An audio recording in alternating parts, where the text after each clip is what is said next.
Let's talk some Lax on another Cuse Countdown Webisode. Max Gifford, Luke Burgess, and Nicholas Waley setting the stage for a game that all the lacrosse world will have their eyes on this week in number 4 Syracuse and number 2 North Carolina. A game that Syracuse took in dominant fashion just a year ago at home, but on the road at Dorrance Field. Who needs to step up if Syracuse wants to get the win? Max, I think it's got to be Olivia Adamson. And Nick, the real reason for that is because she is the complement to Emma Ward. And when Emma Ward, you know how good of a distributor she is, and she's really showcased that at another level through the first few games of this season. But when she can find Olivia Adamson in front of the net, she's such a natural scorer. She finishes consistently, and you know what to expect.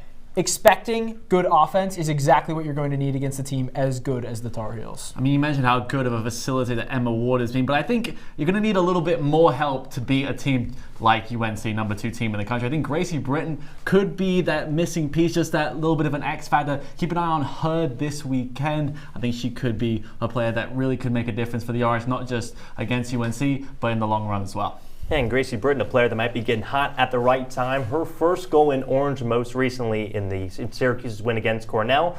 But it might take a little more to take down the Tar Heels and the Humphreys. What's your key to SU taking it down? Syracuse just needs to keep their foot on the pedal. I mean, they've had a couple really good wins over the last week, obviously against Maryland.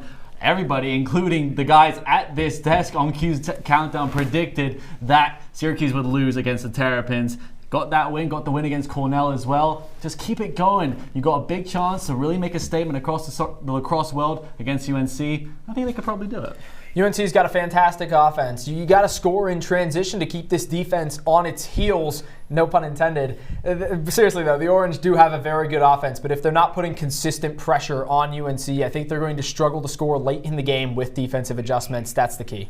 Yeah, on paper, these two teams are very even. That's why my key is for Syracuse to dominate the draw. Two very middling draw control units in the ACC. But that's all the time we have in this Cuse Countdown webisode. Enjoy the game, everyone.